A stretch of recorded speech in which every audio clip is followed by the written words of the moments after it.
What is up, people? What is up, people? What is up, people? It is your boy, MM2K. Hold on, I like that other track before. Let's put that back on there.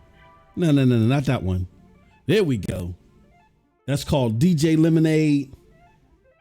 DJ Lemonade. All right, I got to find the name of the artist y'all damn selves. What's up, everybody? It's your boy, MM2K of PNTS Network, Hard Knock Digital Culture. Back again with NRO Presents Mic Check. Mic check 1 2. What is this? This is your boy talking about the latest and greatest big topics in the gaming space, in the AAA genre defining gaming news. And this show is a little bit different. We normally on this show we focus on a singular topic and we hammer that in. And it can be lengthy depending upon how much I want to babble, but it's usually not as lengthy as our atypical podcast, you know what I mean? But nonetheless, we hope you still find it all that entertaining. We got a doozy for you today. This is one that we've kind of been talking about for a long time here. I'm going to go down the memory lane. Jot down memory lane. I'm going to go down there and talk about my history with this topic. It's even before the launch of the Xbox Series consoles, the things that I've foresaw with this console that have come to fruition now.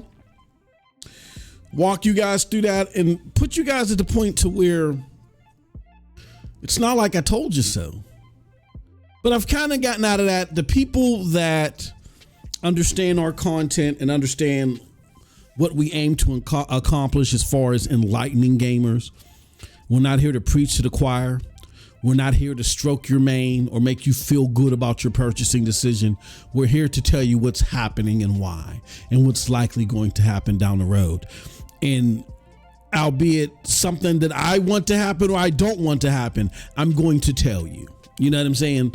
And you, if you're enjoying this content, you have to be someone that can stomach that.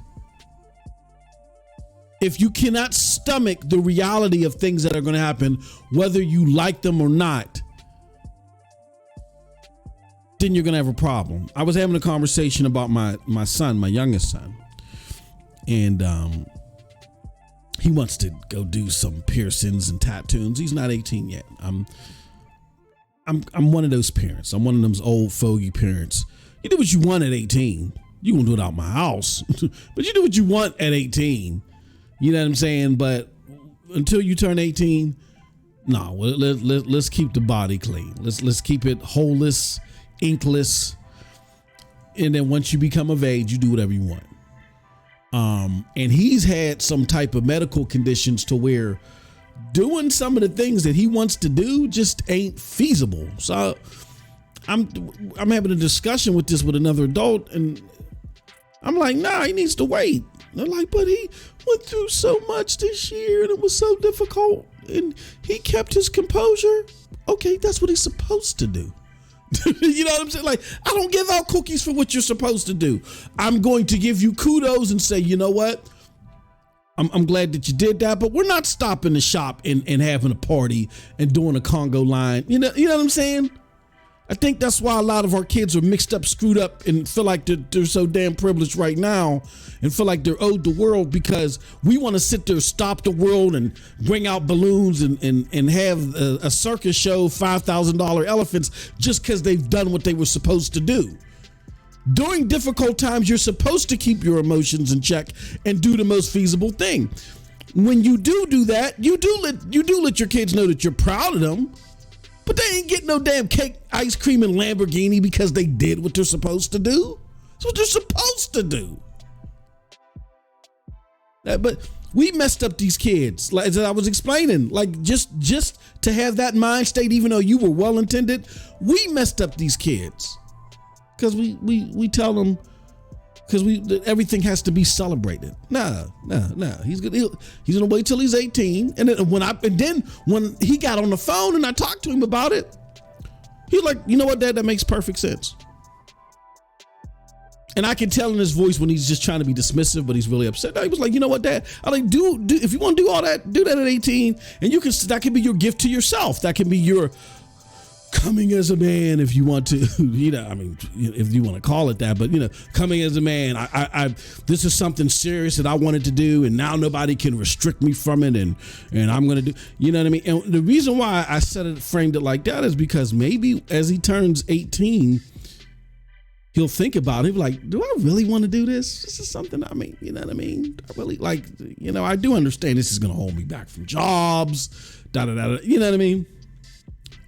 But whatever. But that's my approach with everything.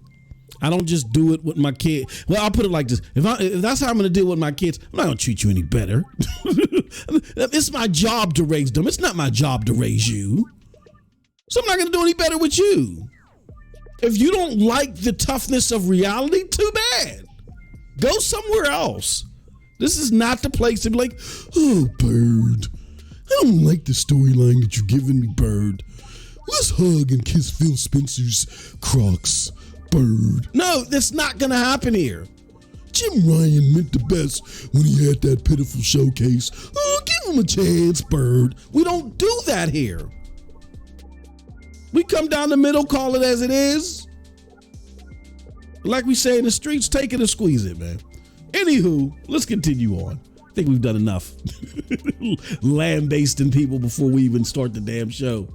If I find one more damn bot, Elon Musk, just because I said Xbox, and here's one thing I do want to dismantle right off the bat,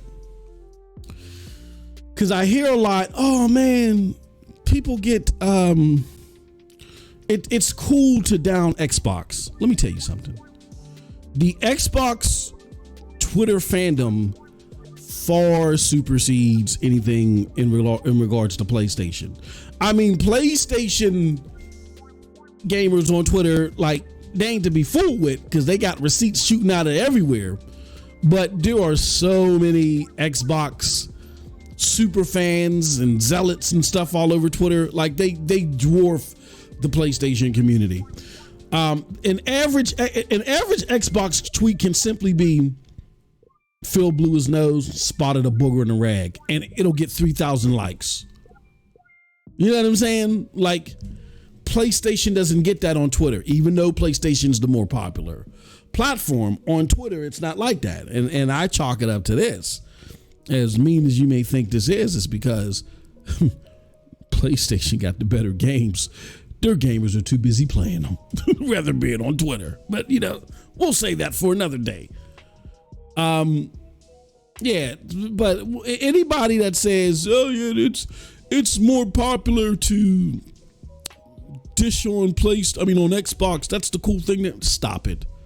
You simply don't know the numbers. I've seen content creators that I, came in this game with or came in this game adoring when I was in my Xbox stage, who put out way better, more critically sound and more thought-provoking content back years ago.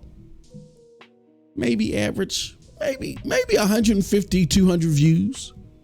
And this is years after them being in the game, years after them already being an established voice in the Xbox gaming space. 150, maybe 200 views, active views a show. You fast forward to this gen, it's like fivefold. Those same people are getting 1,000 views, active views, per live show. That just speaks to the popularity of the fandom, particularly on Twitter and social media. The Xbox fandom cannot be rivaled at this moment.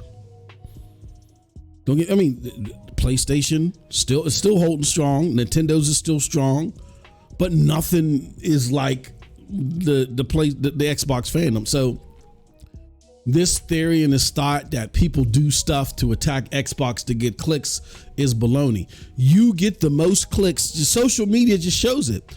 You get the most clicks and the most likes by being positive about Xbox on social media, bar none these days.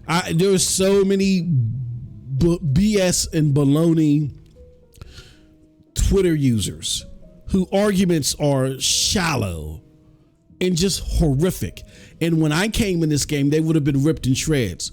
And they're killing it out there on social media right now, simply because they are pro Xbox platforms.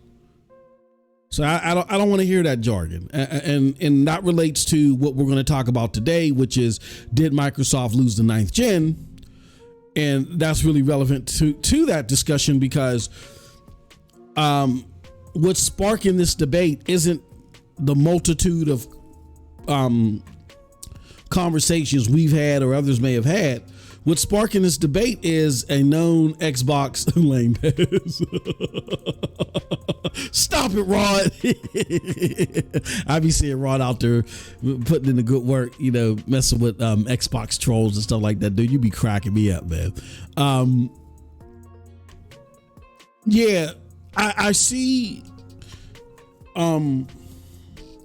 a lot of people rolling with that mantra that, oh, people are just doing this for clicks, because Jazz Gordon, and it's not a secret, he's not of my favorite people. It stems back to, I mean, I've never talked to this guy personally. I had a singular interaction with him on Twitter. I did have to lambaste him about some false claim that he made in regards to Destiny. It had something to do with Destiny, xCloud, and Stadia. He got lambasted on that. But my run-in with Jazz Gordon is based upon, or my ire towards him is based upon him attacking my bro, my mentor, the one that brought me into this YouTube game, Next Gen 720. Next Gen had did a show, just simply did a show. A lot of his stuff is tongue-in-cheek. You know, the titles may be tongue-in-cheek and over the top. That's just the entertainment aspect. But, you know, in the depth of the show, they really, you know, he really starts deep diving into, like, you know, what the hell is really going on. And I know personally, which we won't name any names, we won't go that far. Z has talked to people close to the development of Crackdown 3. People very close. He verified it for us. And and to this day, we haven't said or mentioned any names or whatever. You know what I'm saying? Like maybe what I'm saying now is the most detail that's ever come out about it. But he talked to people close to the development of Crackdown 3, and they were like, there's problems. And he's like, you know, and the person that actually, who was part of the development, had hinted like, they didn't say that it was going to happen, but he said that there were so many problems with this game, I wouldn't be surprised if the plug was pulled on it. Now, he didn't say that, you know, that was like an 85% chance that the plug would be pulled, but he was just saying, he's like, this is getting so bad as far as what people are going to expect and what they think this is going to be when it's in their hands, opposed to what it actually is, that somebody might come to their senses and they might pull the plug on this. And so what Z did is he did a show based upon that inside information that he got and said, look, I'm hearing that there's a lot of problems around Crackdown 3. Like, will it even make it to market? You know what I'm saying? And that was the context, based upon it had so many problems that there was some floating around, you know, should we just nix this thing, man, and just deal with the lumps? And Jazz, in response, oh, that guy I can't stand that guy. He's such an idiot and all, you know, just going off the top. I just saw the game. I played it. It's fine.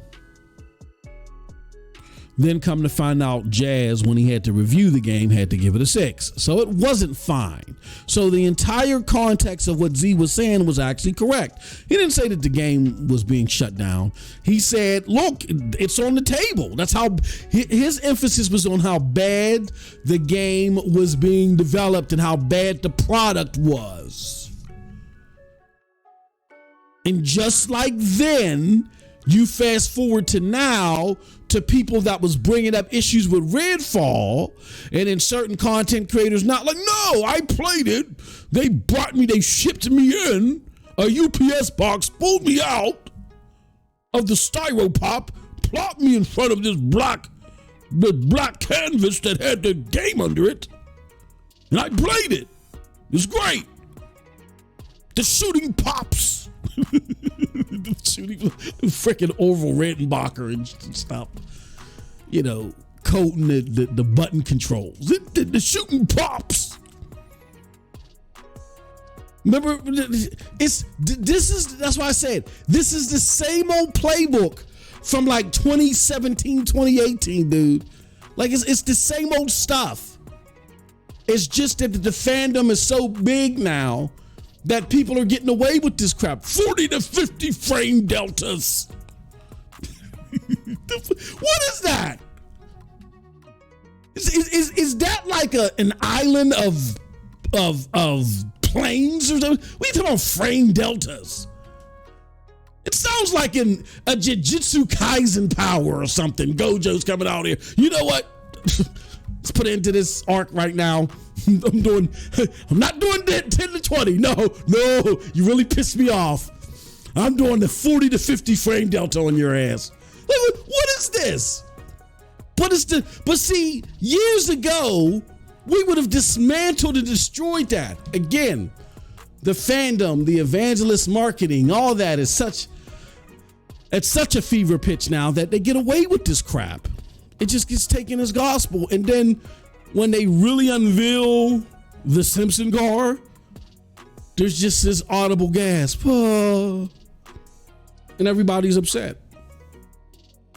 But we freaking told you.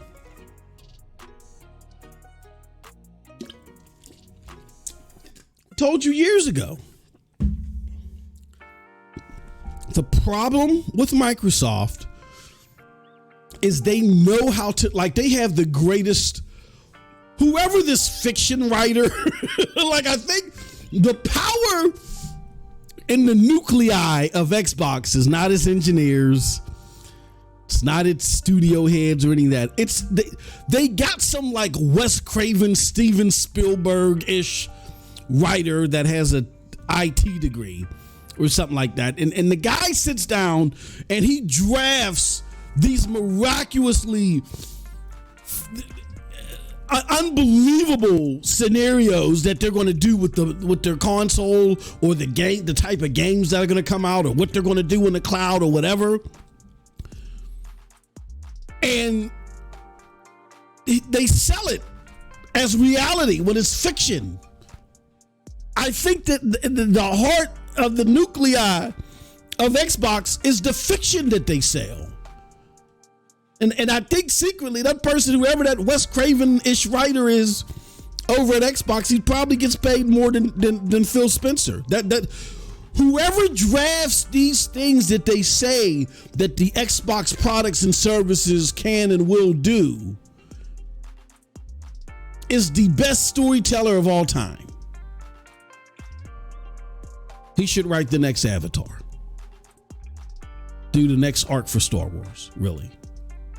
Because it never comes to fruition under this regime. And that's the secret sauce. And we're going to talk about that being at the heart, too, of why their approach has failed. And it's probably failed to the point to where this early on, they lost the 9th generation. Honestly, 3 years in of the last generation, they lost that generation. They lost it. You know, and it was all about how they designed the console. And if you think about it, it's crazy because the first 2 generations, what they decided to do with the console was really fantastic. Was really above and beyond. With the Xbox One, they fell asleep at the wheel a little bit because they figured that they had everything sewed up. And that's when Donnie D and Steve Ballmer was in charge. They thought they had everything sewed up. They killed PlayStation. Everybody was going to be relying on Xbox, so we can make this a hybrid, powerful enough to run games and make them look good enough. But, you know, we're gonna balance that power with its multimedia functionality. And what Microsoft didn't anticipate is that Sony was going all in on the console, was going all in on the game, and it's not like the difference or the gap wasn't like PlayStation 3 versus the 360.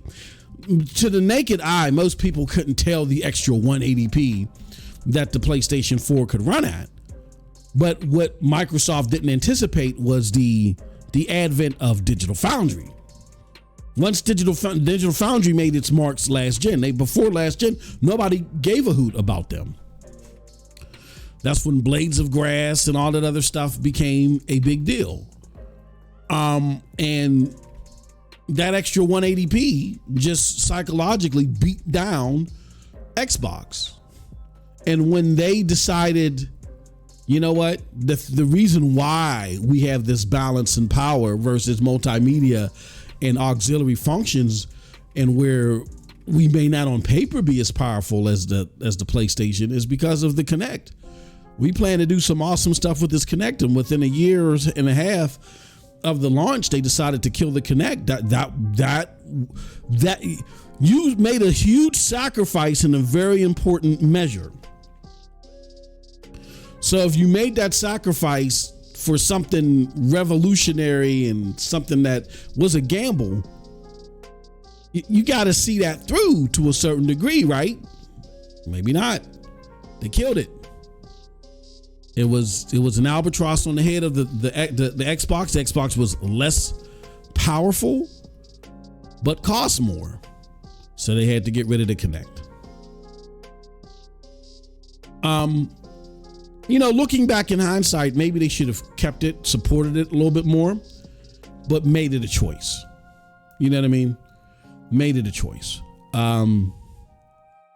Because the peripheral sold well. I mean, it was one of the best-selling peripherals of all time, the first version of it. And had they made it a choice, to where, okay, you don't need it, but man, without it, you're missing out on some stellar-ish. Okay, you got a choice. You can either buy our console for $500, or it'll be a separate utility for $150. So save yourself $50 and buy it bundled with the console. I think they should have done that and continue to support. No, what did they do? They nixed the Kinect. Okay, so that's fine. You're going to focus on gaming. Okay, so where are the games? Oh, no, those aren't coming either. Fable Legends is dead. So is Scalebound.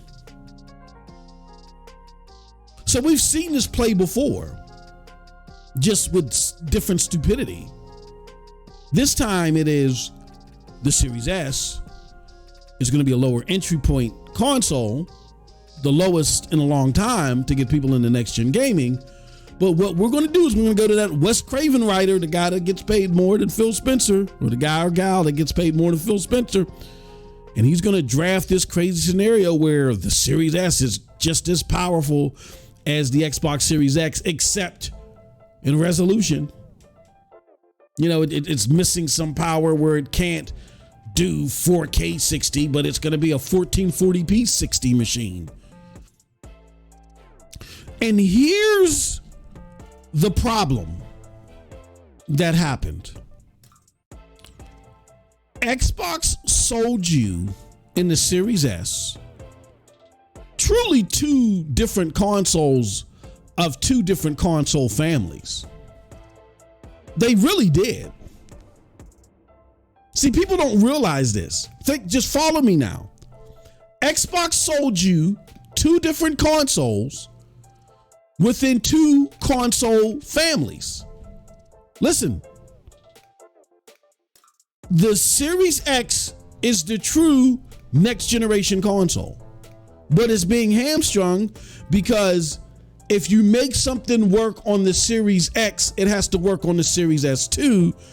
And the Series S becomes a bottleneck, and it's more of a bottleneck than any other lower-end console has ever been. Why? Because it's truly not a next-gen console. What am I talking about? They can say, oh, well, the architecture is those are just hardware components and software things. I guarantee that maybe some of that same software would be operable on the Xbox One X. Well, the Series S is 70 times powerful. Mark Cerny, the only true genius, equating teraflops to overall power and capabilities, he said is a fool's errand. And people laughed at him. Who's laughing now? Nobody talks about T-flops anymore, do they? Haha. Anywho, here's why I say that the Series S is a completely different console than the Series X, even in family-wise. Even though there's software and things like that and certain architecture that's similar, it doesn't matter. The output capabilities just aren't there.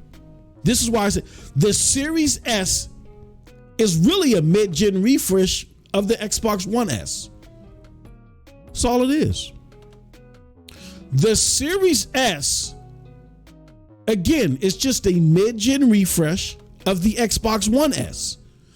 What the Series S can do, where the Series S is reliable and where the Series S shines, is the Series S can play Xbox One S games at 120 frames per second at 1440p. Up to it. It's a phenomenal machine for old games. It's a phenomenal machine for Xbox One S games. if you take the Xbox One S version of a game, put it on the Series S, it's going to do gangbusters. That's where it shines. That's where it outperforms. That's what it truly is. It just happens to have capabilities and software development in it that also allows it meagerly to play current gen games. But that's what it is. So all that 1440p, 120 frames per second, or 1440p 60, those are specs for last gen titles. All that stuff you was sold, it was mid-gen refresh stuff. It's just that the Xbox One S, Xbox One S's mid-gen refresh, the Xbox Series S came out after the Xbox One X, and it has the capability, because of certain software design or whatever, to play next-gen games, but not at the way that people really want to play next-gen games. But the way that they formed the advertisement, they took the accomplishments or the capabilities of it being practically a mid-gen refresh of the Xbox One S and tried to tag it across the board on the machine like it would play current gen games like that. And it doesn't. All that 1440p, 60, 120, that's all last gen stuff. That's all, hey, I'm a mid-gen refresh of the Xbox One S stuff. The Xbox Series S is an albatross. It's an albatross because they tried to put 3 different gaming units in a $300 console, and they failed out of the major 3. The 3 components were a mid-gen refresh of the Xbox One S, a platform that can feasibly play current gen games, and then lastly, a stream box for xCloud. When the situation arises that we're seeing now, where games will become too intense to play natively on the Series S.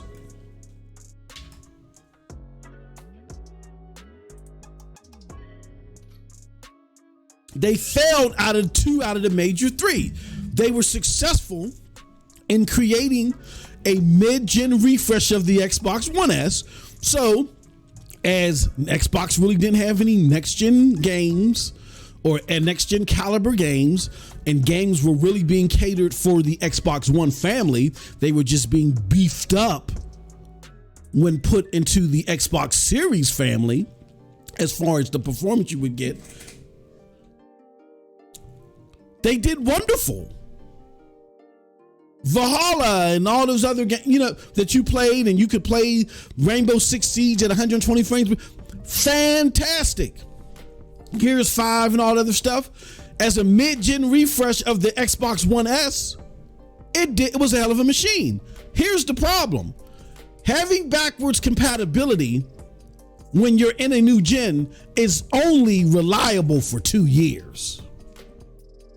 The average gamer, when they start going into the next gen, year 3 is when they're looking for that gen specific titles, better graphics, better capabilities. What are the norms? What defines this gen? 4K 60 or 4K 30 and 1080p, or performance modes, better graphics. Okay, that's what I'm looking for. All that old ish that I used to play, it was great. See ya, bye-bye. So all those capabilities at 120 frames per second, it was all cute for the first 2 years. And it was reflective, even though PlayStation 5s were in smaller demand. So were the Xbox Series, to be fair. And that's why the Xbox was more competitive. See, when y'all don't listen to me, y'all don't see the tornado coming down the hill. I told y'all, those first 2 to 3 years, is when gamers focus on the previous gen. So yes, if I am a casual gamer or core gamer that normally wouldn't buy a next gen console until year 3, and Xbox convinced me to get in earlier than I normally would because of the Xbox Series S, then yes, I'm still going to have a heavy reliance on my old games. And that's what made the Series S competitive. It was still old game time. But now we're in year 3. Nobody cares about how well a platform can play Rainbow Six Siege, and they don't care. They're looking for the next big thing, and that's where the Series S falls short. And because the Series S, just by the dynamics of how it was marketed and the price point and the way it was set up as a mid-gen refresh to the Xbox One S, which was your previous generation's number one console, it was set up to be your number one console this gen, and I don't think that Xbox was ashamed of that. That was part of their plan. The problem is that now, because it is your main console going into this gen, now everybody has to develop for it in order for their games to be on your ecosystem. And if they can't develop for it, then they just can't bring the game. Baldur's Gate 3.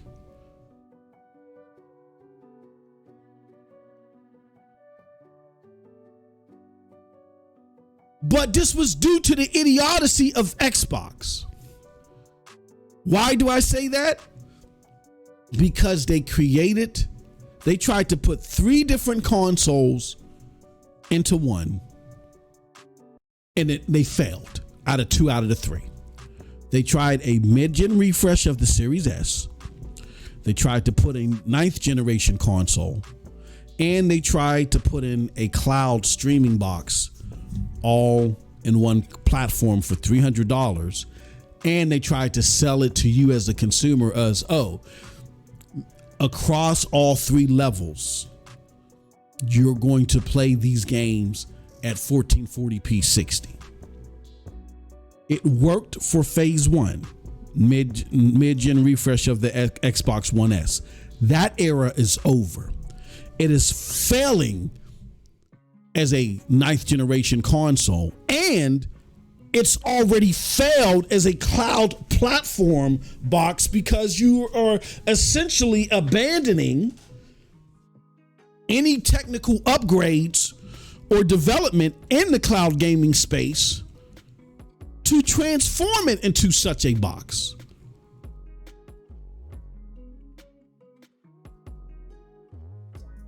There's already crucial things that you left out, like Wi-Fi 6 and stuff like that would have made it a true 9th generation cloud streaming box, an efficient one. But as cloud gaming outside of Fortnite has not gone anywhere as you anticipated, you've abandoned pretty much its further progression.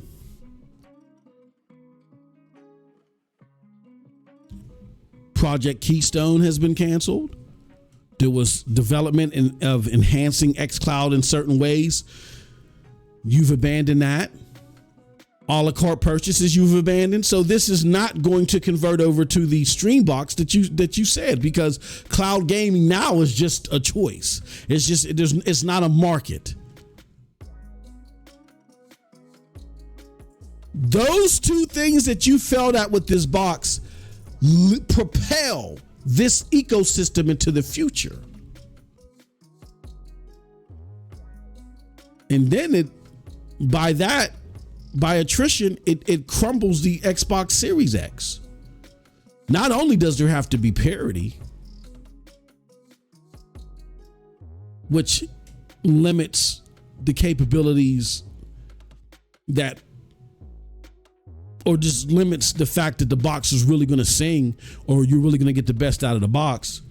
But what it does is it takes away games from the platform altogether.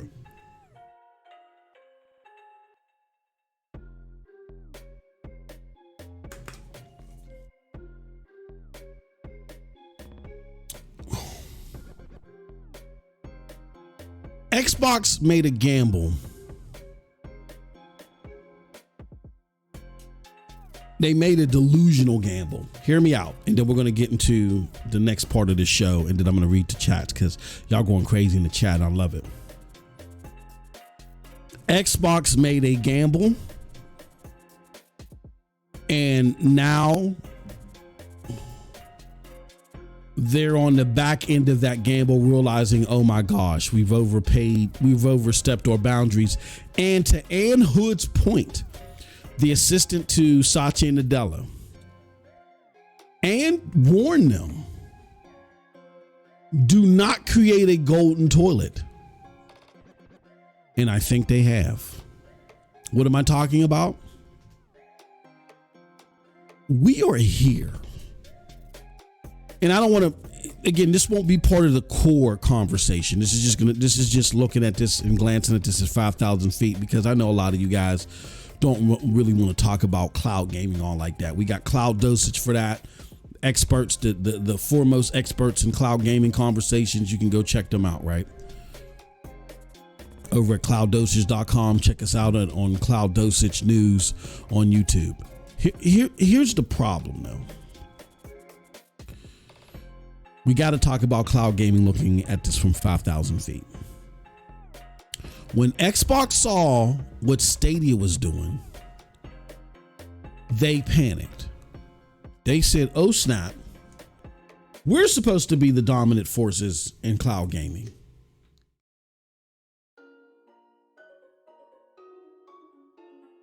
We're supposed to be the ones that are going to take this over. Stadia is light speed years ahead of us. I mean, we got the games, but who cares when our system plays like crap? All they got to do is get access to the games, and we're done. They said we have to double down on our approach when it comes to cloud gaming. We're not ready yet. No, we got to double down on our approach to cloud gaming. Excuse me. Now, directly prior to that, what they also did is they said, you know what? We were going to drop a Series S. They were going to drop or project, not Scarlet, Lockhart. Then Lockhart got canceled. Remember, this is all courtesy of Brad Sams information he got. And remember, during XO 18 or something like that, Xbox had said, no, we're only talking about one console, which is the Series X. They were going to scrap Lockhart, which was the Series S. And they were just going to run with the Series X, which was Scarlet. And the alternative, the cheaper alternative, the Scarlet, was going to be xCloud.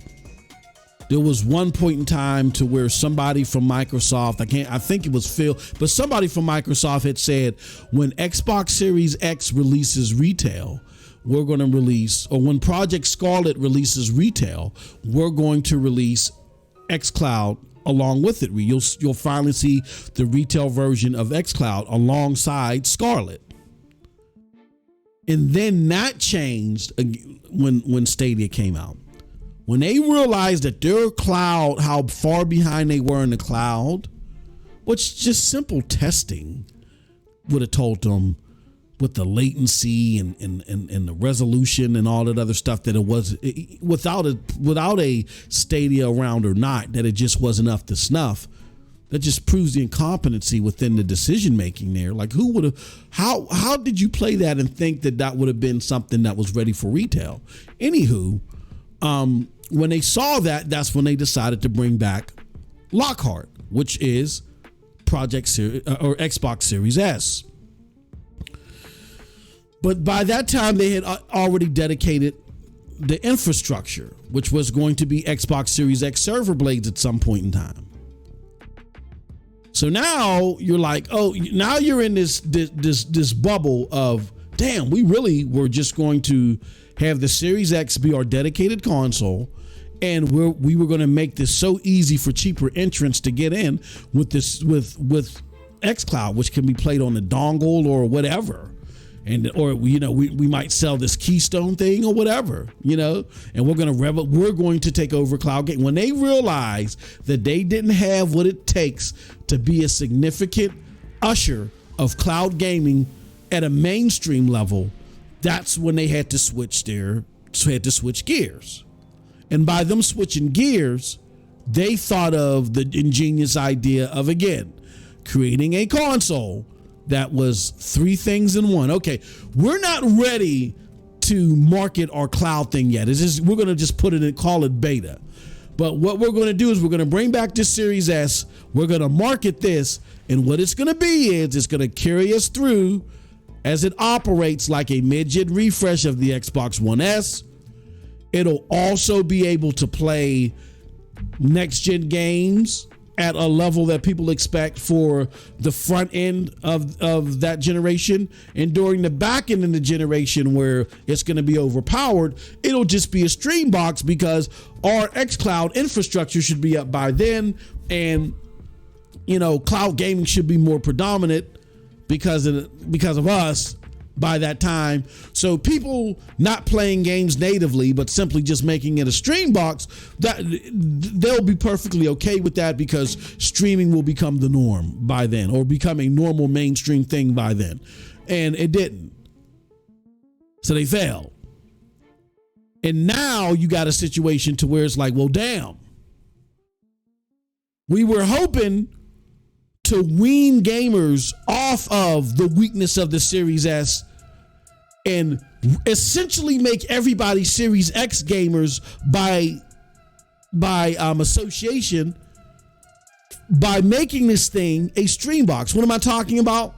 Well, if you go into 2027, 2028, 2029, and the Xbox Series S is overpowered and you make it a stream box, you're essentially turning all your player base into Xbox Series X owners anyway, because the cloud runs off of what? Xbox Series X's. That's why they dedicated so many Xbox Series X's to the cloud, because they're like, look, everybody's going to be an Xbox Series X owner anyway. Let's not shove it down their throats. Let's give them this cheaper alternative that's just going to be a bridgeway to the Series X in the long term. And that's not happening. Your Series S is overpowered already. And then two, ain't nobody going to the cloud, man. That's part of your player base. You've spent the last 2 or 3 years beating it up for the sake of dogging out Stadia. So ain't nobody going to play games primarily on the cloud from your user base. So you're stuck with the dynamics of your console, which is hamstrung by this Series S that failed again being a 9th generation console, that fails in being the bridge to the cloud, which would force everybody on Series X's, whether they like it or not, because either you're going to play it natively or you're going to play it in the cloud, and the Series S would just be a never was. It's no longer that, or Series S natively would be a never was. The only thing it was successful at was being a mid-gen refresh to the One S, and that era of people caring about their old Xbox One games is over. Hence why Jez Gordon, not me, but hence why Jez Gordon brought up the article that he did and said that Xbox has a hardware problem, and they do. You don't fail this miserably. You don't come up with something so intricate. Let's think about this. This is so intricate. I'm going to say this and then I'm going to get to the chat. Think about it. It's a mid-gen refresh of the Xbox One S, because it can play those same games. All the stuff that you're hearing in the advertisement, 1440p, 60 bucks, that's based off of Xbox One games, which it did that fine. Hence why it being a mid-gen refresh really of the Xbox One S. That's what you really bought. It just was coded in a way to where it can quote unquote play marginally and miserably current gen games. But what it really is a mid-gen refresh. So you sat here and said, okay, we are going to develop a box That is a mid-gen refresh of our weakest platform last gen that, really didn't sell well in comparison to its competitors. But we're going to mid-gen refresh that. And then there's also going to be a low entry box to play 9th generation games at 1440p 60. And then, because we know this is not going to be possible forever out of this box, to maintain the 1440p 60 aspect of it, it's going to become a stream box where you can continue to play 1440p 60, just not natively, but off of our Series X servers. In order for you, before you start even saying this capability out loud, you would think that so much R&D would have went into testing this out. Like, there are games that are not coming out for the next 3 or 4 years that are being tested out now on Xbox development kits. Like, the full game ain't coming out, but like major parts of these games are being tested out now. You're trying to tell me that you couldn't get these parts of the games tested that were coming out 2025, 2026, maybe even 2024. Test them out on this Series S to see if it could maintain that 1440p 60 before you double down on this theory or double down on this as your rationale or as your marketing. Like, again, it's not, people don't develop a game out of like Legos and Fruit Loops, then all of a sudden code it 3 days before it's going to be on an Xbox SDK, just code it on the hardware and then ship it out 48 hours later.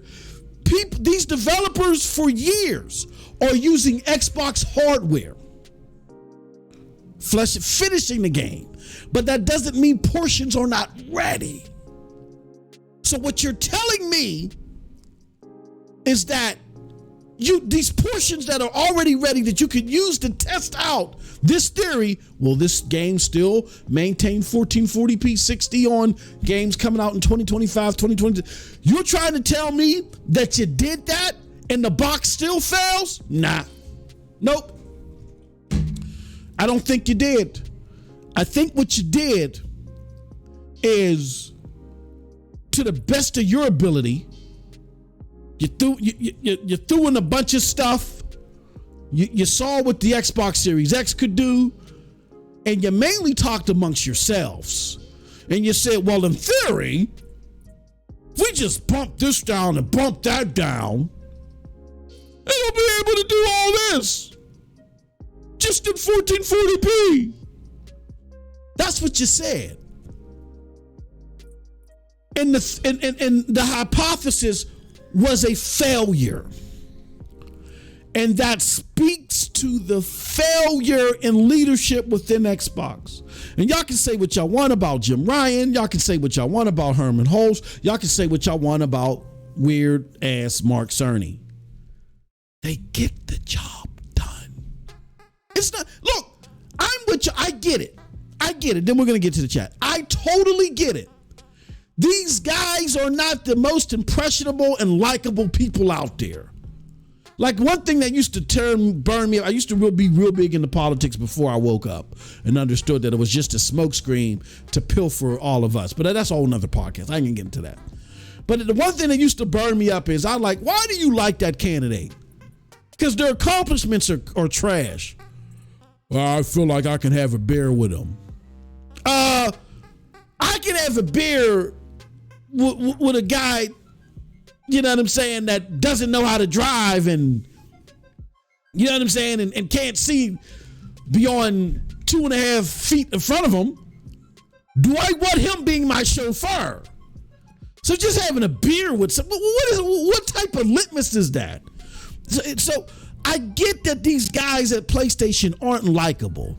I even get, and I know, I get that the PlayStation community sometimes can be very arrogant and dismissive of your feelings. You know what I'm saying? And then do a bunch of, wrong stuff and clown you and make you feel bad inside about you crying over Phil Spencer showing up at a Final Fantasy 14 event. I get all that. But at the end of the day, you got to realize all that likability, all the limbo shirts, all the commercials and the things like that, and crying and doing the X arms at a breakfast table. You got to understand that facade and that charade does not bring you good gaming experiences. Like, to me, Xbox is more of a social club for the socialists. I'm crying. I cried when Phil hit the stage. I cried. Nah, I'm not doing that, man. I'm not doing that. Like, I like Ubisoft games. I love what they do. I know they're not perfect and, whatever. But I love, but I'd be damned if, because Eve's, like if I run into Eve's at a Starbucks and Eve's, oh my God, caramel mocha latte, drizzle some on me. I'm not doing that. Oh, look, shit. Oh, crap. I mean, excuse my French. Oh, crap. Dude, goes Eve's. Get him on. Hey, Eve's, you want to do a picture? No, not right now. Okay, well, get out of my face, man. Bye. That's it. That's how it goes down with me, man. We're all flabs of flesh that got blood just running through the little crevices. You ain't no better than I am. So really, the Xbox community, in many aspects, is a social club for the socialists. If you crossing your forearms at a breakfast buffet, somebody wearing a limbo shirt, yes, and where VR is the next experience and it's vital to the 9th generation console gaming, and they don't come up with VR, and game after game is just abysmal, doesn't hit the mark, and you're okay with that, all because you go to FanFest and you get to lick in between the indentions of the Xbox logo on the ground, then that tells me for you it's not about gaming. It's about social club for the socialists. So I get it. PlayStation ain't the most sociable place to be at, man. Like I told y'all before, the Xbox community dwarfs the PlayStation fan base now on Twitter. But that's because it's a social hub for the socialists. Like, there are a lot of Xbox fans and zealots on Twitter fighting for the rights of Xbox who don't even play the games. I'll give you a prime example. My own son, who I love dearly, but I got to backsmack him proverbially, with logic. He's one. He now, oh, you Sony pony. He's now listening to that rhetoric. My son is a PC gamer. He has not played an Xbox game since State of Decay 1. But now he's running around yelling at that rhetoric. That is the average gamer on Twitter. They don't even touch these games.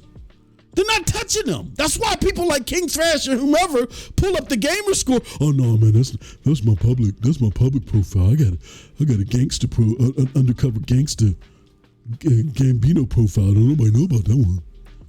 That's why they do all that. They get mad. Oh, you're a weirdo. You're a weirdo. It feels so weird. I'm leaving Twitter right now to go lick some more of the Xbox logo. You're a weirdo. What's that? What's that South Park thing of Michael Jackson? You're ignorant. You're ignorant. That's why they get so mad at him when he does that, because they don't play these games. They're just part of the fandom. A social club for the socialists.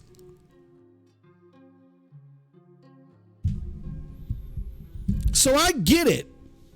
The problem is is that while whatever money you do spend to join the social club, at some point in time, I'm going to assume that you guys do want great games at some level. You may only want one once a year.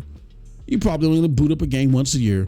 You fiddle on Game Pass. Oh yeah, man, I got this. I played this and I played this. I played. It's 5 minutes of this and that, based upon stuff in Game Pass. I get it, but let me ask: you guys eventually do want a great gaming experience, right?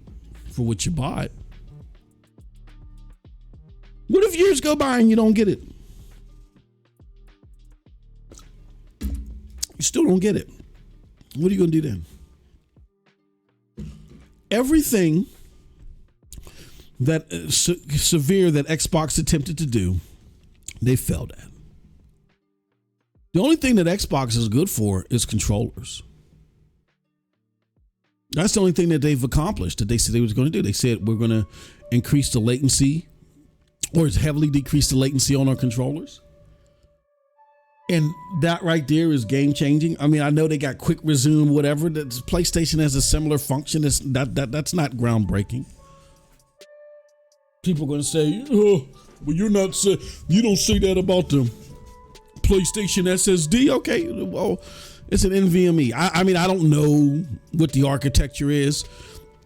I haven't seen anything. They got a fast SSD, so does the Xbox. Okay, whatever. That's not groundbreaking. I mean, the DualSense controller is phenomenal as well too, but having a controller with that low of a latency, that's dope.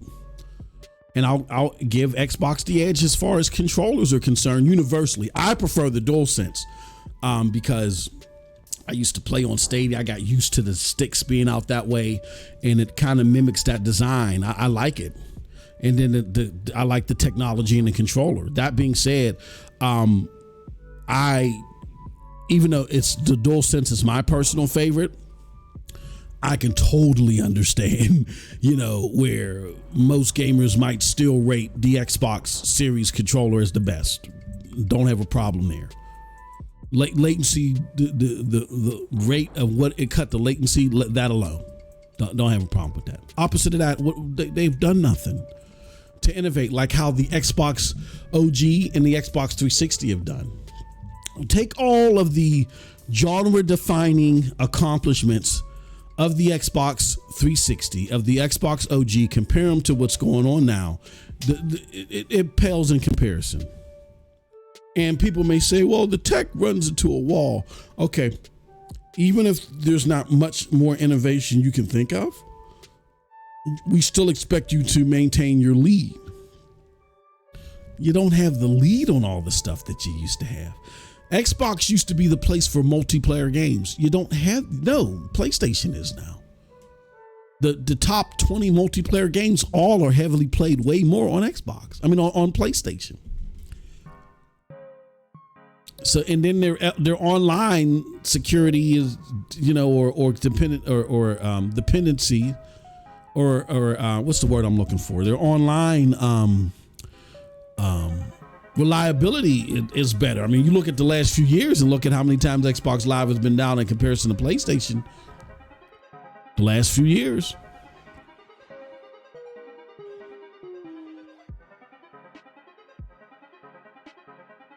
You look at cheaper models.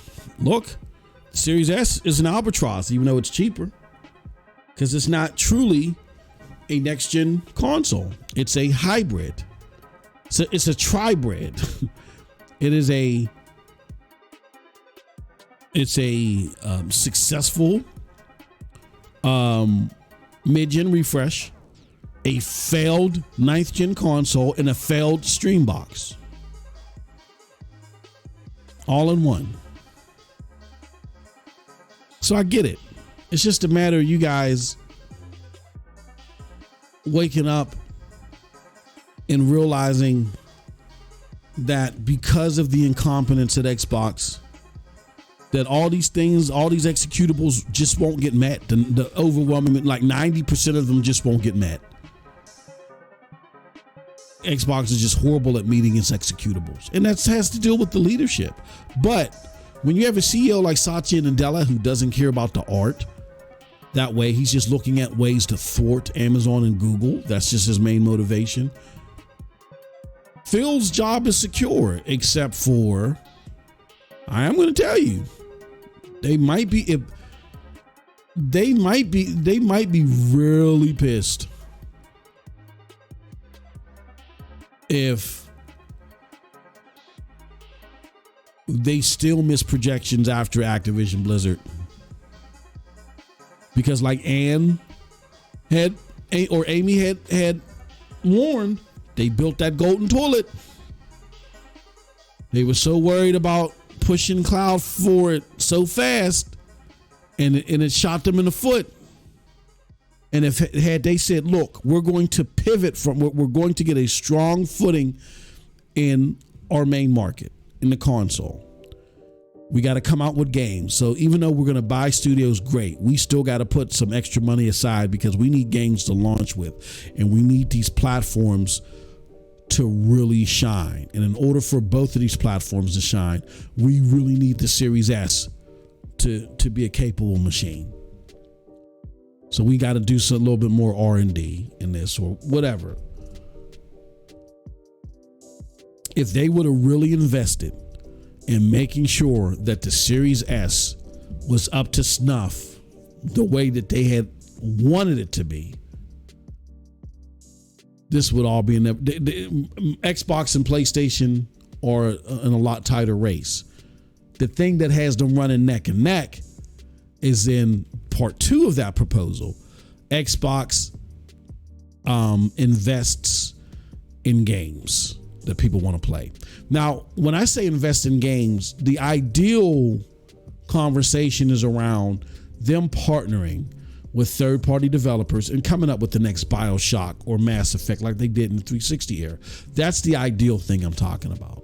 So if they would have done that, if like 2017, 18, they really started working with developers to come up with that next big game.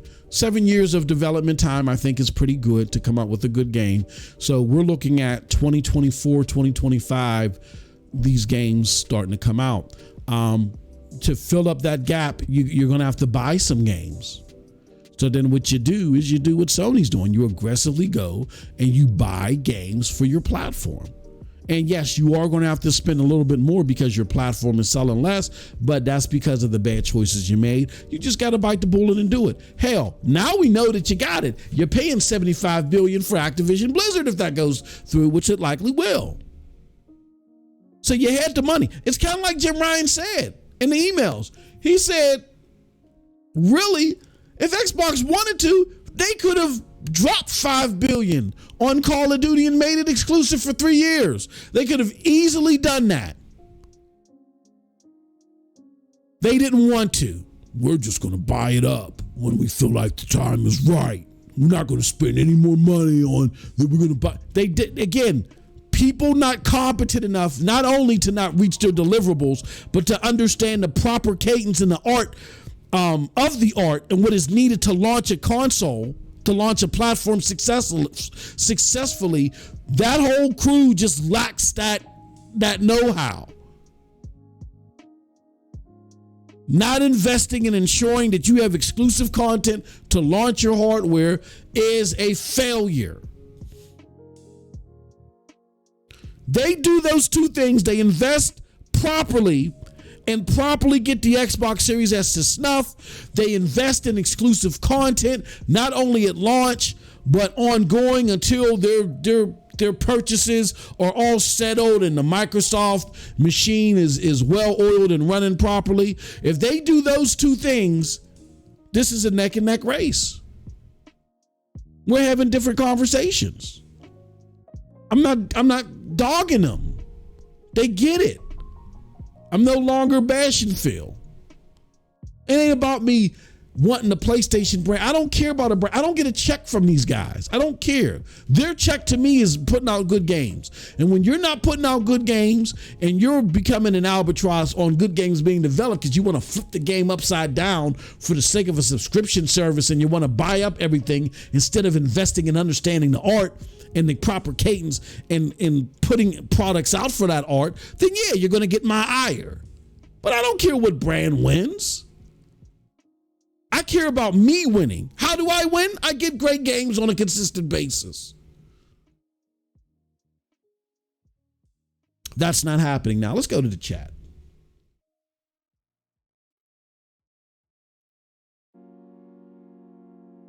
He says Z needs to come back, bro. Really missing out on the effery going on in these streets. He says the Series S has a better CPU than the PlayStation 5. Yeah. Again, that's people. Here's what has to happen, Cold Blood. People have to realize that when Xbox tells you something, it's that Hollywood writer that they got in the basement, or that's sitting in, or he's probably not in the basement. He's sitting in some secret compartment in a hot tub. And his job is to make the most fantastical scenario that Xbox is going to do that they're never going to accomplish. And then Xbox takes that and they sell that to the consumer. Everything that Xbox said about their flagship console was a lie. It was supposed to be I remember, shout out to Nethos. I remember Nethos arguing me down on Scram Punks, talking about, yeah, man, it's going to be a 1440p box. And I said, most people don't even know what 1440p is. So I like, this is going to have the same outcome. Why? Because Xbox has not invested in games. That's what's holding Xbox back. They haven't invested in games, and they don't have the right people kicking the tires and ensuring that they create great games. Because of this, it's going to be the same. I told them that the footage and the tapes are out there. No, the fact you could get a 1440p, but I said, people don't even know what 1440p is. Nethos, it's going to be the same. Guess who was right? And that's why I said making sure that the Xbox Series S can do what it actually said it was going to do was just the beginning. You still got to have the great games. Now, if the Series S is doing what people are saying, it's not that much of an albatross on the X. The X comes out looking better. Both consoles start selling a little bit better. Maybe they start winning NBDs in between PlayStation. PlayStation still dominates because of the games, but again, you got something to springboard from because you're about to buy Activision Blizzard. Oh my gosh. Activision Blizzard just isn't enough in this proposal. Because the game that really matters, Call of Duty, is still going to be on PlayStation. That's the game that really matters. And it's still going to be on PlayStation for 10 years. Who's to say 10 years? Hell, who's to say even 3 years from now if Call of Duty will still be dominant? Once Call of Duty goes the way of the dodo bird, that deal is done. Somebody's goose is cooked. Y'all know I'm right. Let me give you a scenario. I'm not saying this is going to happen. I know this is going to tickle cold blood fancy. Let's say by 2027, the number one shooter is X Defiant. If X Defiant dethrones Call of Duty,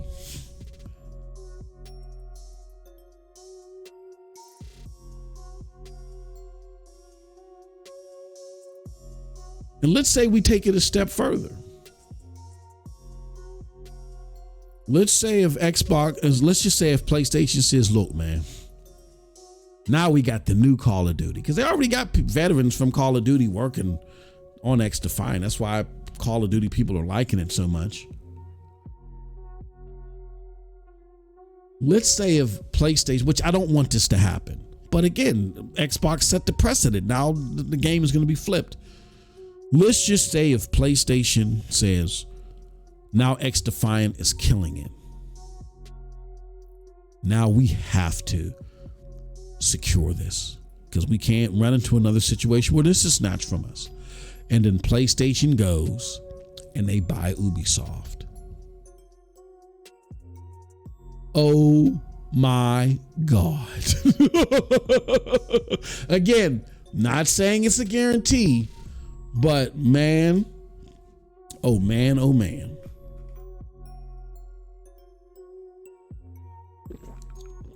Not only would heads roll, but then I would have to, unfortunately and fearfully, be concerned about the viability of Microsoft even wanting to keep Xbox.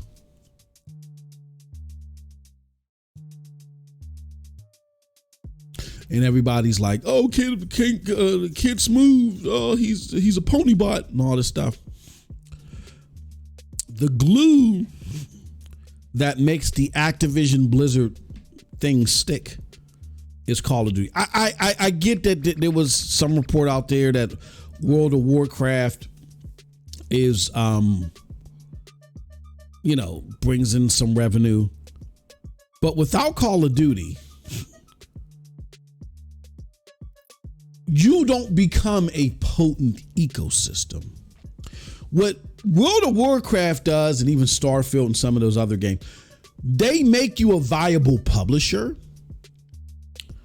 but you're bigger than a publisher. You're an ecosystem that happens to be a publisher as well. That's what PlayStation is, an ecosystem that happens to be a publisher as well. The bigger part, the ecosystem part, the part that requires you to get more players. Like, you may get a whole bunch of revenue, and that's never been a problem for Xbox. They've always been able to come across games that will give them a whole bunch of revenue. It started with Halo. Then it's going over to Minecraft. Sea of Thieves has been successful for them. Them getting Call of Duty, and then having World of Warcraft. If that's bringing a lot of revenue, that's great for them. But World of Warcraft isn't a game that swells up an ecosystem. It's a great game to be a publisher of for PC gamers. It doesn't swell up your ecosystem. Call of Duty does. Call of Duty swells up your ecosystem on PC. It swells up your ecosystem on console. It swells up your ecosystem on mobile.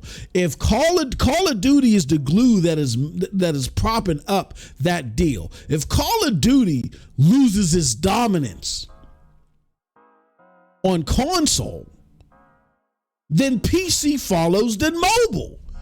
Then you have a $60 billion or $75 billion slab of old meat, of bad, decaying meat. And if that is due to X-Defiant and all of PlayStation building up assets to do acquisitions and all that stuff, right, for organic growth, or whatever the hell they're calling it. If that's because they're now eyeballing Ubisoft and they go buy Ubisoft,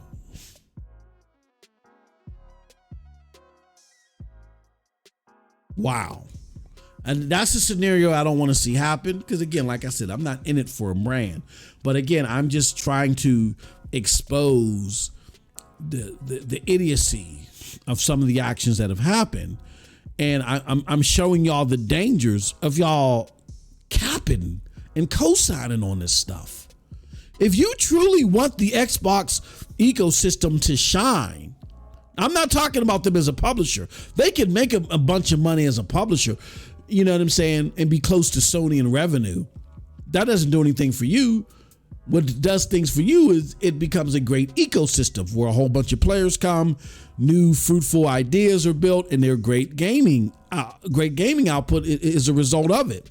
That's what works for you. If you really want that to happen, a lot of this stuff y'all can't co-sign on, man. Y'all got to just stop it. The Series S is a problem. Big one. Ron says subscription services control what games you play. Call of Duty ain't gonna save Xbox. They're just too far. We're about to lay down that argument too. Ron says I traded my Project Scorpio for Stadia Premier Edition. Here lurking, Sean, what's going on, brother? We got to get into some Remnant 2, man. He said, that's ignorant. You're ignorant. He says, I love the Elite 2. Yeah, man. that's one thing that you can't take away from Xbox. They really did a hell of a job with the controller. He says, Amazon Ron, if it was a PS5, I would have laughed at you. In the case of Xbox, you did the right thing.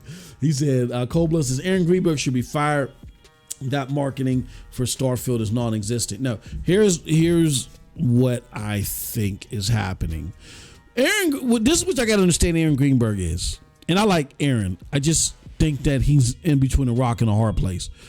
Aaron is okay, for those of you that don't follow politics, let me try to explain this to you. Aaron is a press secretary. Like, have you ever seen a press secretary? A press secretary is somebody who sits in the meetings with the president and his cabinet. They listen to all the stuff that's happening, and they come up with questions that they're going to be asked based upon the stuff that's happening, right? And they formulate ways to tell it to you as the news or the listening public in a way that is digestible, in a way that you understand, that makes them look good, right? Aaron is only as effective as the information that's being told. So if a press secretary is being told, we're going to fall 10 points behind on our on our unemployment numbers, GDP is dropped, inflation is going to rise 40%. If I got all this horrible news to tell you, you're only human. There's only so much you can say. You know what I'm saying? Before you come out there, you just sound like a blithering idiot. But that's not because you are a blithering idiot. It's based upon what you got to work with. Back in the 360 days, Aaron Greensberg was he was a genius. He was Einstein because he had a lot to work with. He hasn't been given anything to work with since Phil Spencer took over. And that's why he's got that excitement. That's why he's trying his best. He's doing the X. He's biting the chip. The thing that there's nothing else he can do, man. Aaron is between a rock and a hard place because every day he's sitting at that press conference and he's listening to Phil give out these abysmal results. And I think when it comes to Starfield, there's apparently a problem somewhere. Now, is the problem going to materialize in the sales of the game, or is the problem going to materialize in how well the game is received? I don't know. There's a problem somewhere. So because of that problem, Microsoft has decided to be quiet about Starfield. That problem could simply be, we feel like the more we talk about this game, the less popular it gets because something gets revealed. We're just going to shut up about this game and let the chips fall where they may. Hopefully people will just buy it and the stuff will be discovered after the fact when they've already got it in their hands and they've gotten used to it. That could be what it is. It could just simply be, you know what, when we're quiet, when we don't talk about some of these things, the more we talk about, we left this game in the best state we could after that showcase. Let's just shut up. Because the problem is the media, and the problem is the perception of gamers. And the more and more we talk about it, the more and more we're going to be asked out. So let's shut up. And that could be that could simply be it. That could simply be it. That could simply be the main motivator on why they're not talking. Could be nothing more, nothing less than that.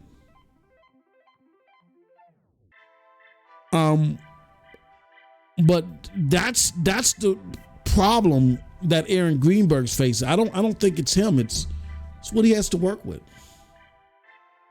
He says, so can you get Neff back? He is still ducking. Neff ain't coming back, man.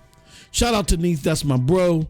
I might be able to get him on for like a martial arts podcast. Like I would love to be able to, not a martial arts, an anime podcast. I'd love to get him and somebody else on. I'm trying to get with another ex-bot, Sean, of We Bleed Green, so me and him can do the martial arts podcast. But he got some catching up to do. He's been slacking on watching his martial arts stuff. So I got some bots that are going to come, but we're going to talk about different stuff, hopefully. Nethos ain't going to come on here. The reason being is that, and me talking to Nethos recently, shout out to my bro. He's been working on a lot of things, doing some stuff. That's why he's not doing content regularly. And every now and again, I think he shows up on We Bleed Green. Nethos is an information hog, right? So he's very pro Xbox because he's very pro Halo. Nethos is intelligent to the point, and I gotta give credit to Nethos. He's helped make me the way that I am today. Like, it's very hard for people to use generalized talking points on me because I remember finite details about certain things happening. So when people utilize certain, let me give you a prime example. I got into a debate with somebody because they were like, Boulder, Larian Studio said that the Xbox Series S is not a bottleneck to game. I mean, it's not a hold up to gaming, and they said everything to the opposite. And what they did is they took a little caption of when he was asked that question and him skating the question. I said, no, he didn't say, he's not going to sit there and say, yeah, the Xbox Series S is horrible to develop for. Those are business partners of his. What he did say is he said, look, it's like any other thing that you got to develop for. So if you want to develop for the Xbox ecosystem, you have to deal with the S. In other words, he's saying, yes, the Xbox Series S is a challenge. It's complicated. And we can't just skip this thing. You got to develop for the S. For one, you can't skip it because Microsoft won't let you. But two, does it really make sense for you to skip it? It's the best-selling Xbox console. So it's just something that you got to deal with.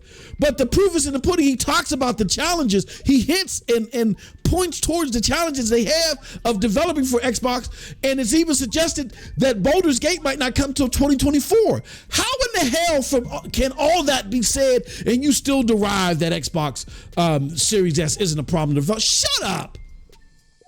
But see, something like that, Nethos would catch and slice and dice and slice up.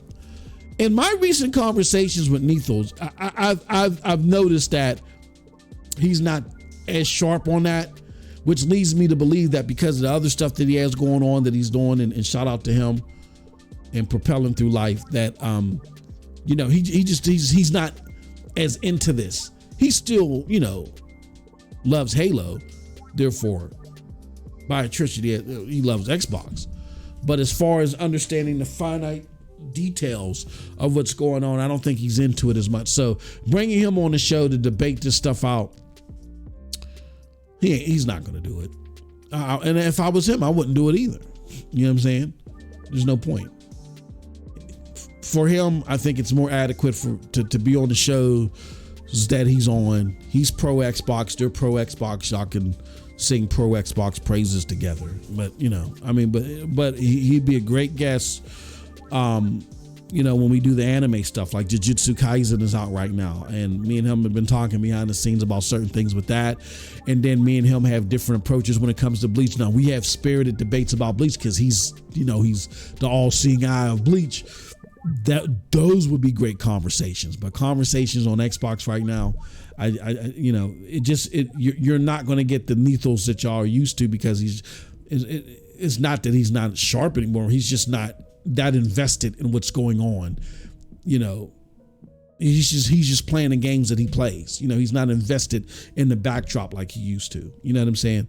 So, but I just remember that discussion that we had, prior to the launch of the Series S. I was like, dude, when we were just speaking about hypotheticals, and I said, and I put it out there, and I said, I know I'm gonna put it out there now, and y'all gonna sit there and shoot it down, but you're going to see, as long as Xbox does not have a finger on the pulse of how to curate and bring forth great games, it's going to be the same. That's the thing that's holding them back. He said, hell no, Ubisoft. Yeah, I love Ubisoft, man. He said, Q Smooth went back to eating glue after 4 proof. He said heads should roll at Bethesda if Starfield is cores anything under. No, I don't blame Bethesda. I mean, if y'all paid attention to the court documents from the very beginning, Xbox has been underserving them. Like when Pete Hines went off about not knowing the dynamic with Activision, but their stuff is being forced to be exclusive. Like they don't understand that. And then now that it's being forced to be exclusive, the primary console that they got to develop for is the Series S.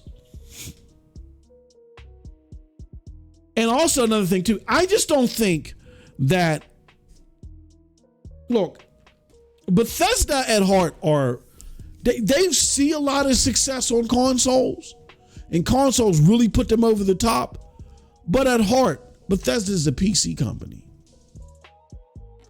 Like PC gaming is in their blood. That is what makes Bethesda is the PC gaming aspect of it. And there are two games, AAA games, that really were lambasted based upon not reaching expectations in certain regards. Those two games are Fallout 76 and Cyberpunk. Right? Now, Cyberpunk has fared better even at launch than Fallout 76 has, even though Fallout 76 is doing better since adding the NPCs. The problem, the reason why I brought off those two games in unison is I don't see Bethesda looking across the street at Cyberpunk and seeing how they were able to turn it around and seeing, look, okay, our problem was optimization, which is a problem for a lot of Bethesda games on PC or wherever. Our problem is optimization. So because of optimization, we are now invested in this overdrive mode, which has brought new life to Cyberpunk. And now on the heels of that overdrive mode, we're now going to release this Phantom Liberty expansion. I don't see you witness that and then how that sparked the turnaround for Cyberpunk. I don't see how you witness that and then you decide to go with AMD. Meaning that wasn't a Bethesda choice. That was a Microsoft choice. Microsoft is already hurting what Bethesda wants to do with their games. Now, are they harming more than helping? We will see when Starfield launches. If they've helped more than they've launched. You had said something about comes in anything under 85. Nah, I'm gonna look at it like this. If Starfield comes in at anything less than an 88, as high as that is, Meta, it's gonna be a problem. If it doesn't reach 9s, it's gonna be a problem. It's still gonna be a problem, even though it still could see success. If it's under 85, it's over.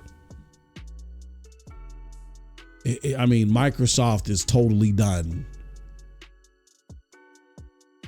until the Activision Blizzard deal goes through. And the only thing that could save them after the Activision Blizzard deal goes through is their ability to say Call of Duty is in Game Pass. I think that still doesn't help their ecosystem altogether. They still will be in third place. They just closed the gap. I just think that that helps Game Pass and that helps their bottom line as a publisher. But as far as the ecosystem battle between them and PlayStation, it's over. Everything, even with the Activision Blizzard deal, everything is infringing upon Starfield. If Starfield comes in under at 85, oh my God. I don't know. I could be wrong. I still think, it's going to be a problem that's going to be caused by people if it's less than an 88. Because isn't Gears like an 86 or an 87 or something like that? And look how Gears get lambasted. So yeah, and this is supposed to be the biggest RPG ever. You know what's going to happen? It was a 10. Starfield was a 10 until Microsoft got a hold. Oh yeah, that's why I said it's still going to be a problem. It doesn't mean that the game won't see commercial success, but it's still going to be a problem. This game was a 10 until Microsoft got a hold of it. So, they want it to be bought, so why cry now? That's a dumb ass reasoning. No, number one, you guys got to remember. Y'all got to remember how the market works. They did want to be bought,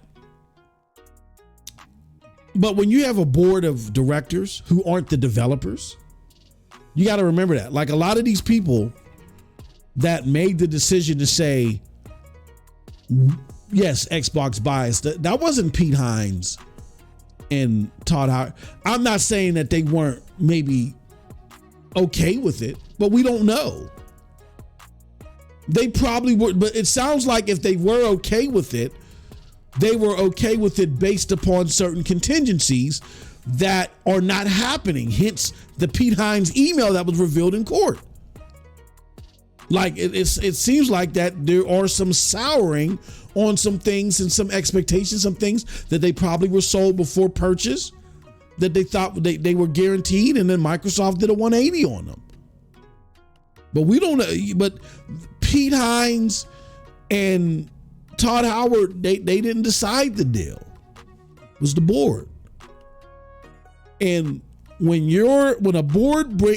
someone brings a substantial request like that to the board is going to go with it 99 times out of 100 because it's all about the people that invested into the company. Now, it wasn't publicly traded, but they still had private investors. And the purpose of your investors is getting them more money. So a purchase like that gets them more money. And those same people that, cold blood, the same people that decided that, yeah, okay, we're going to follow through with this purchase, they're not there anymore. That board is gone.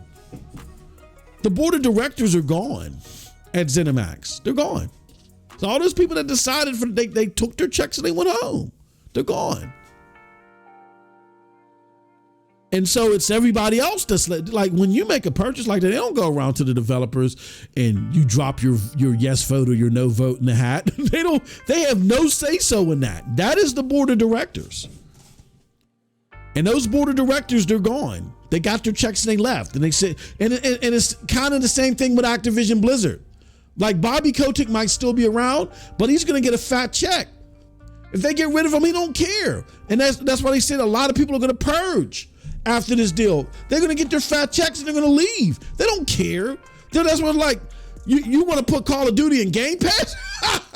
Do what you want. Give me my check. Never mind. Excuse that laugh. That was my asthma. Give me my check. That's how this works, man. He says, talk about that scenario, that what will happen. Are there going to be massive layoffs as a result or something? Or is Bethesda about to be on the chopping block altogether? No, talk about the scenario. Oh, if Starfield, oh my God. Here's what I would imagine that would happen. If Starfield, well, okay. All right. So here's a couple of things that could happen negatively, but we got to separate them because they belong in their own bucket. There is Starfield getting critical acclaim or not, or Starfield not getting critical acclaim, there's Starfield not being a commercial success. I'll deal with the critical acclaim first because that's the less deadly scenario. If Starfield doesn't get critical acclaim, that's an albatross around the neck of Microsoft. It's not going to affect Bethesda so much. It could lead to layoffs. They could try to pass the buck, but that's mainly going to affect Microsoft. It's going to damage their reputation because what's going to happen is if Starfield is an 85 or less, or an 88, or is it 87 or less? I'm gonna put it two. If Starfield is an 87 or less, the argument and the reputational risk is going to be, hold on. These are the makers of Skyrim. These are the makers of Elder Scrolls. These are the makers of the Fallout 4. We get that Fallout 76 wasn't the best, but they've been working on this game for 25 years. Fallout 76 was an expansion of Fallout 4 that was made into a game. So we'll give them a pass there, but they've been working on this game for 25 years. It's being said, like, with the pedigree that they have, this by all accounts, with all the work that they put in this was going to be a 10 by Bethesda. Now it's only an 86. It's as crappy as Gears, even though 86 is nowhere near a bad score. Remnant is selling well and it's an 80, but 86 isn't a bad score, but it's an albatross around your neck if you are an ecosystem and you're known for not putting out genre-defining games. Genre-defining games are not 86 games or lower. They are like 88 games and higher, or 89 games or higher, usually in the 9s.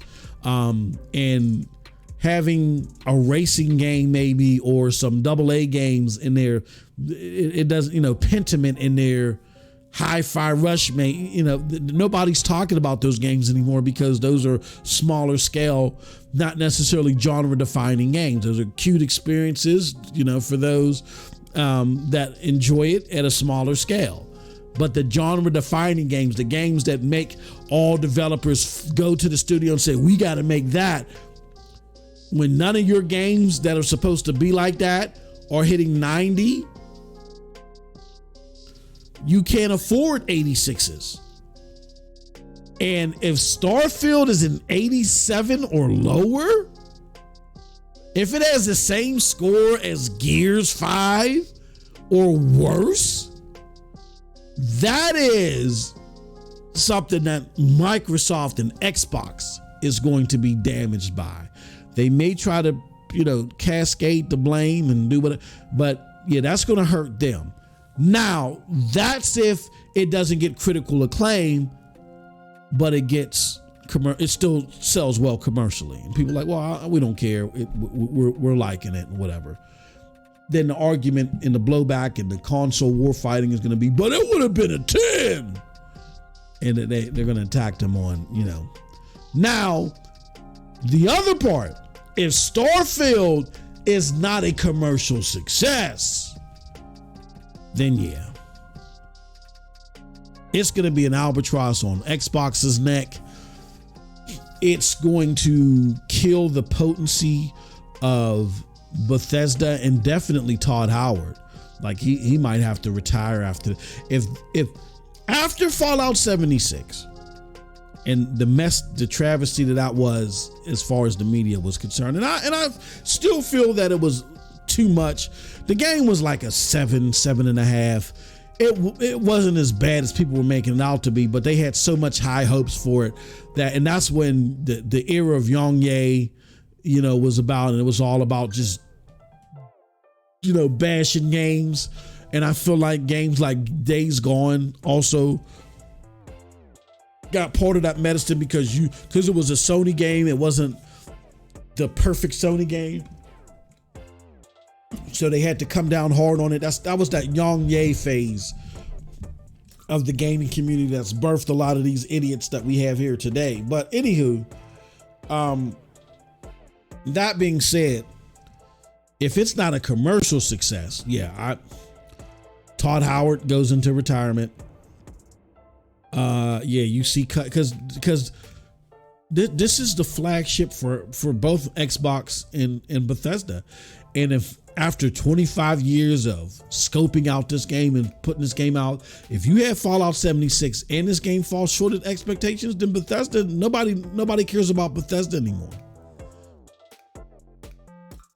Then who cares about Elder Scrolls 6?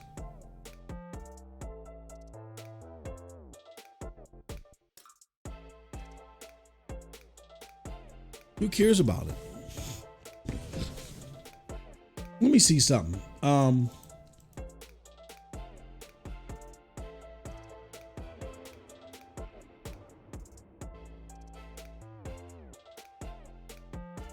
on, give me 1 second.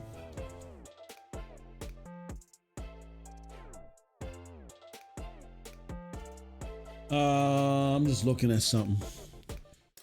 So hold on. Okay, that's what it was for PlayStation, the PC. That's weird. Okay, so Mass Effect Andromeda.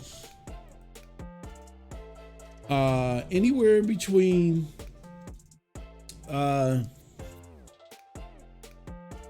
Effect 3 was 89. I still think that was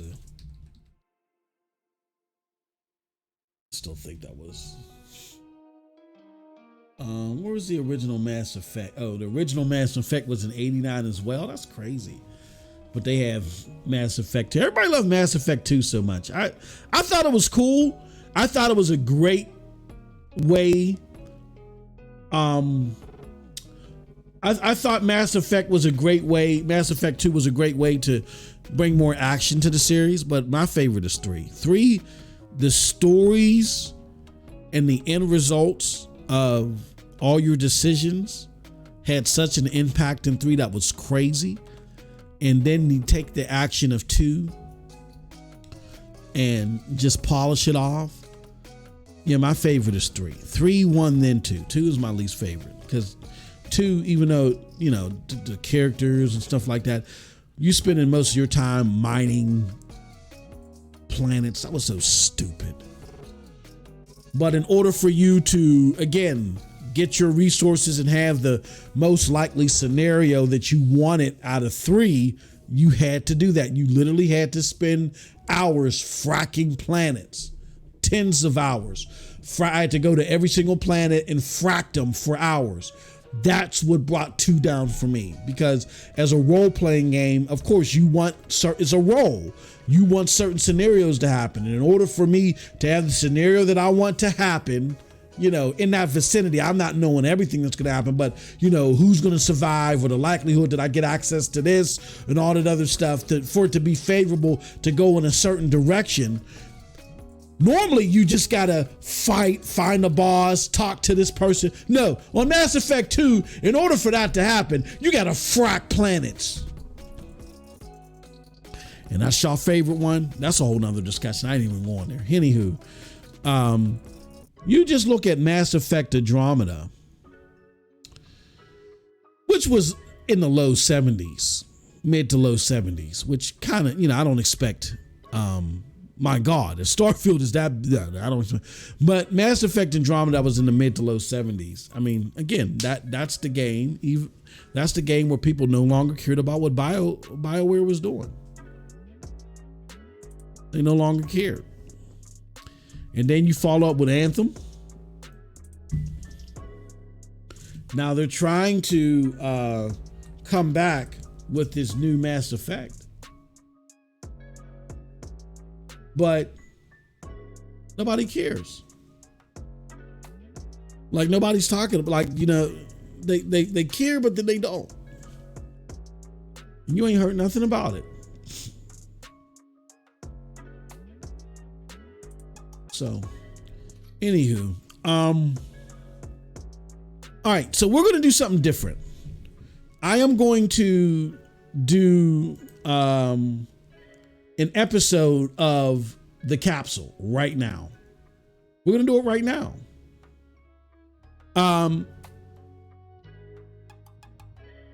Whole Blood says, just imagine how much marketing there would be if the game was on PlayStation. Absolutely. All right, so we're going to do the capsule. I got a video. And then we're going to talk about the video on the back end, and then we're going to close the show. All right. So with that said, let's get this ready in 3, 2, 1.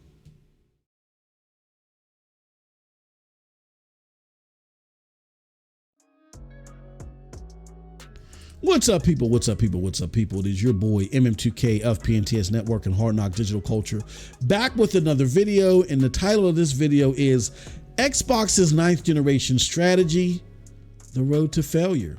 But before we get into this one, do us a huge favor, hit that like button, hit that subscribe button, and rock those bells for notifications, please, so you know when we're dropping these doses. We appreciate all of y'all straight up. Let's get right into it. So first, I'm going to welcome gamers to an intriguing episode of the capsule today. Today, we dive deep into the world of gaming and explore why Xbox's 9th generation strategy has fallen short of expectations. From hardware bottlenecks to developer challenges, we'll uncover the reasons behind Xbox's struggles in the gaming arena. So let's get started. First off, let's talk about the bottlenecks of the Xbox Series X, or S, excuse me. First up, let's talk about that Xbox Series S, the most affordable version of the Xbox 9th generation console. It was poised to be a success, but failed to deliver on its promises. The Series S was marketed as a 1440p, 60 frames per second gaming machine, but in reality,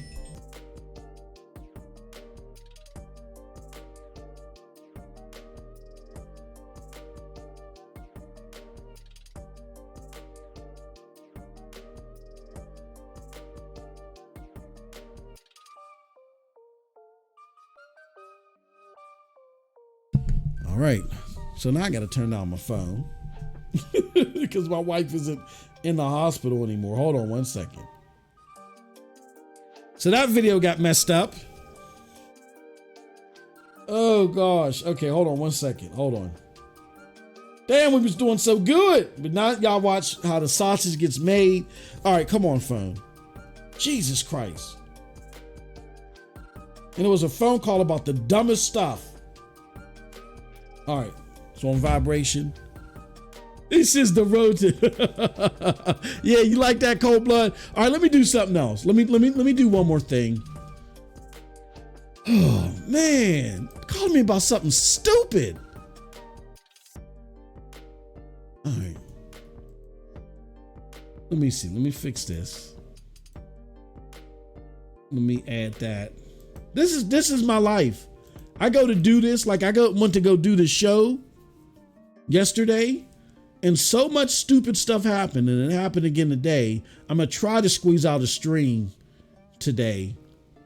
I don't know if I'm gonna be able to do it though, because we went so long with this, but I felt like I needed to talk to you guys today. Okay, all right. Let's do this. Okay, so we got that up and running. Let's get this up and running. So we got,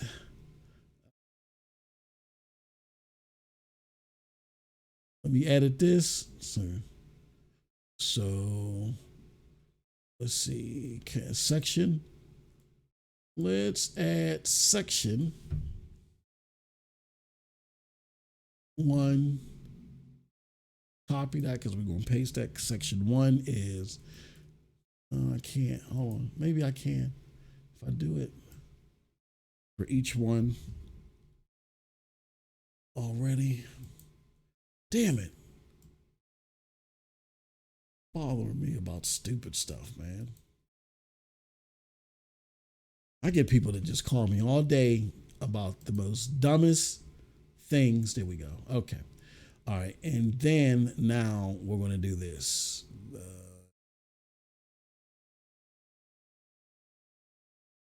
Okay.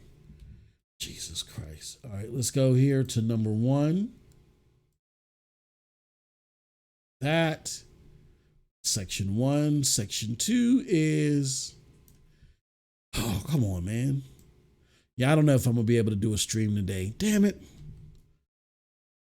Really want to do a stream today, too. That's section 1. How come okay, go to section 2.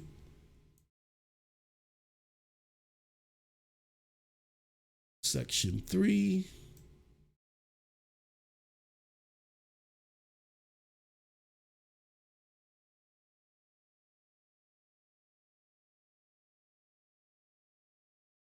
And 4. Right. And okay, and then conclusion. The conclusion. 5 is the conclusion. Oh, here we go.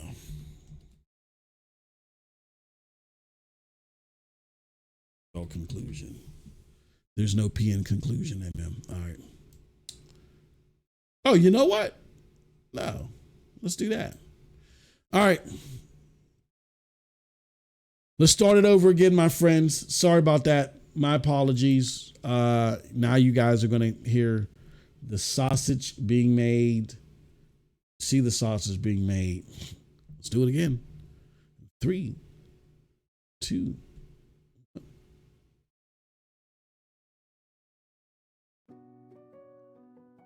What's up, people? What's up, people? What's up, people? It is your boy MM2K of PNTS Network and Hard Knock Digital Culture, back again with another capsule. This is where we talk about the latest and greatest in gaming news. But before we get into today's hot topic around the Series S console, do us a huge favor. Hit that like button, hit that subscribe button, and rock those bells for notifications, please, so you know when we're dropping these doses. All right, this one may go hard or go down hard for some and maybe a jagged little pill for many of you, but it is what it is. We can only speak about what's going on and tell you the harsh realities of it.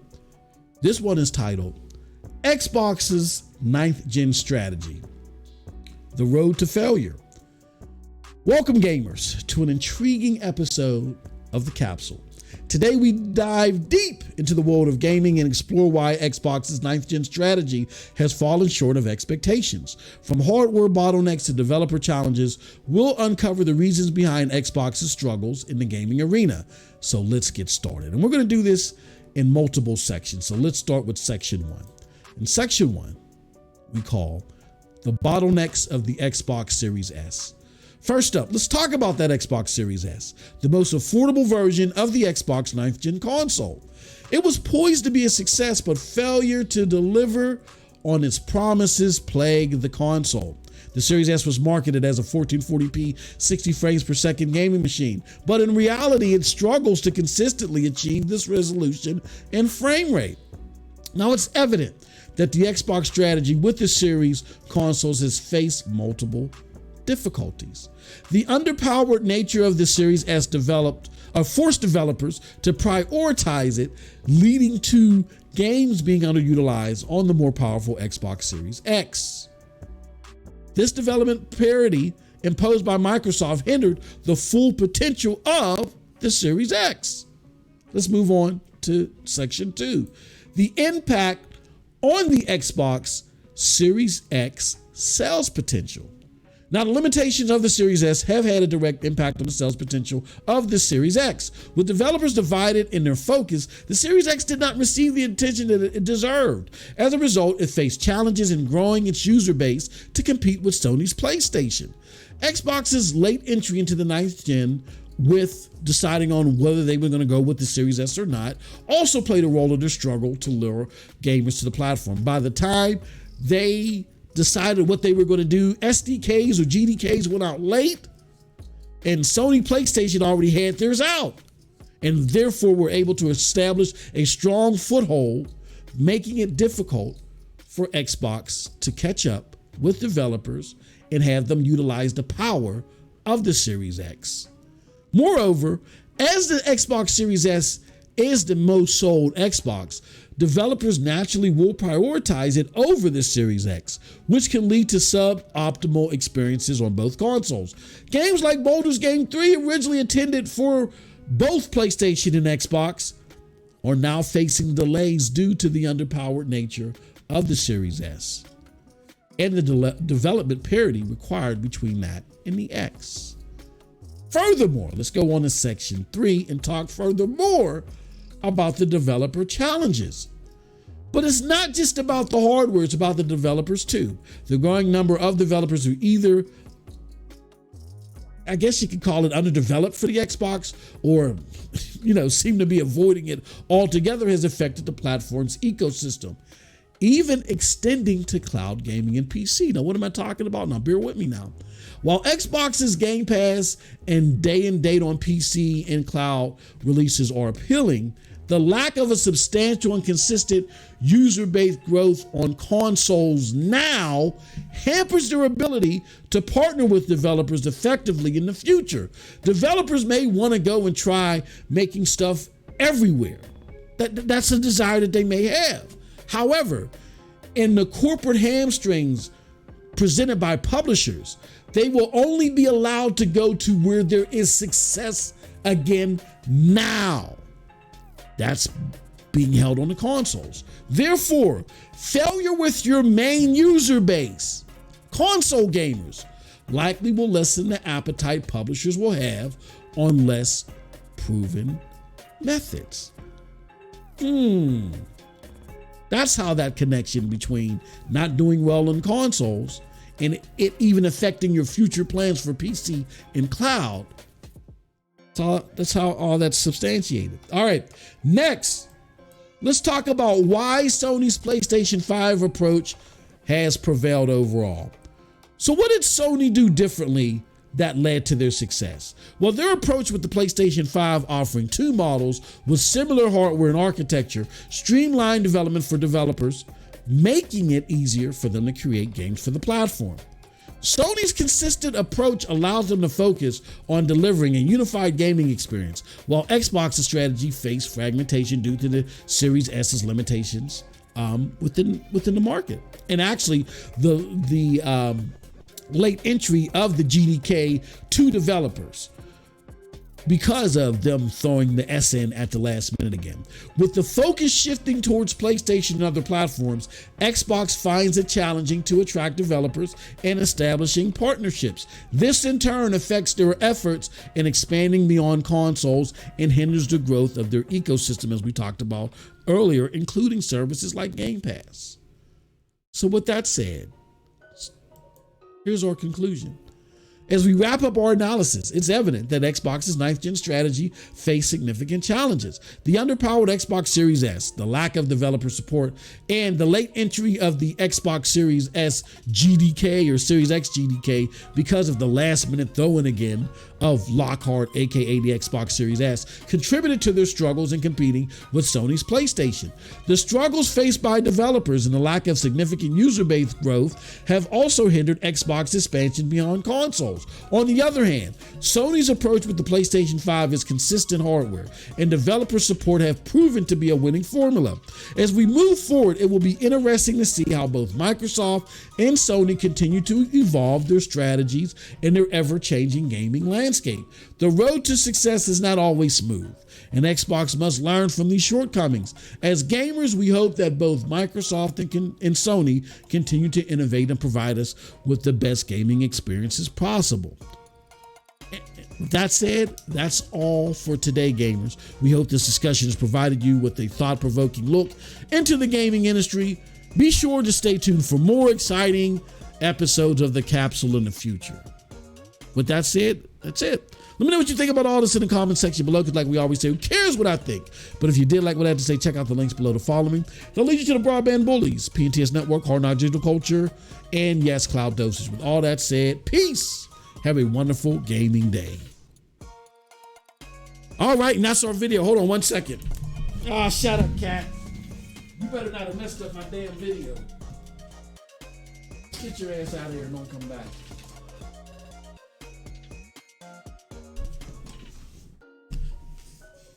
Oh, let me fix this chair.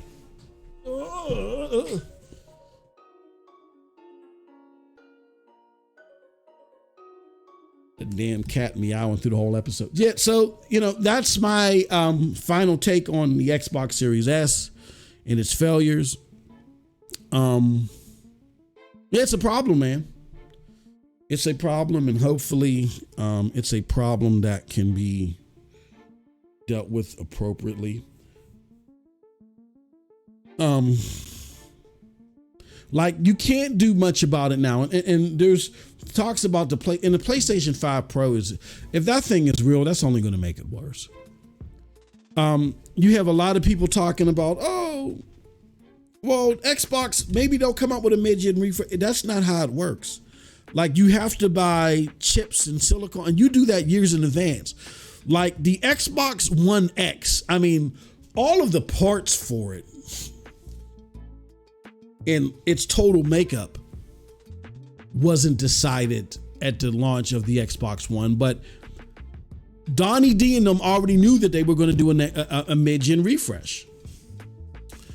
So those socks and chips were already pre-ordered. If Microsoft went into already developing the Xbox One, a Series S and the Series X with no plans for a mid-gen refresh, they can't just come up with a mid-gen refresh. They can't just start on it in 2023 and it comes out in 2025. That's not how this works. There has to be development and stuff behind it. If they were to do it, it wouldn't be ready until the next Xbox was ready.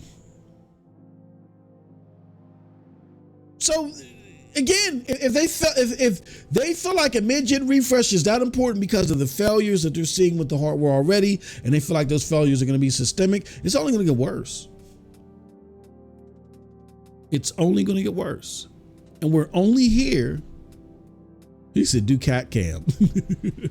And it's only going to get worse. And we're only here because as consumers that they're paying most attention to, y'all are just focused on them, quote unquote, winning. And to y'all, Xbox winning is them having a good day on Twitter.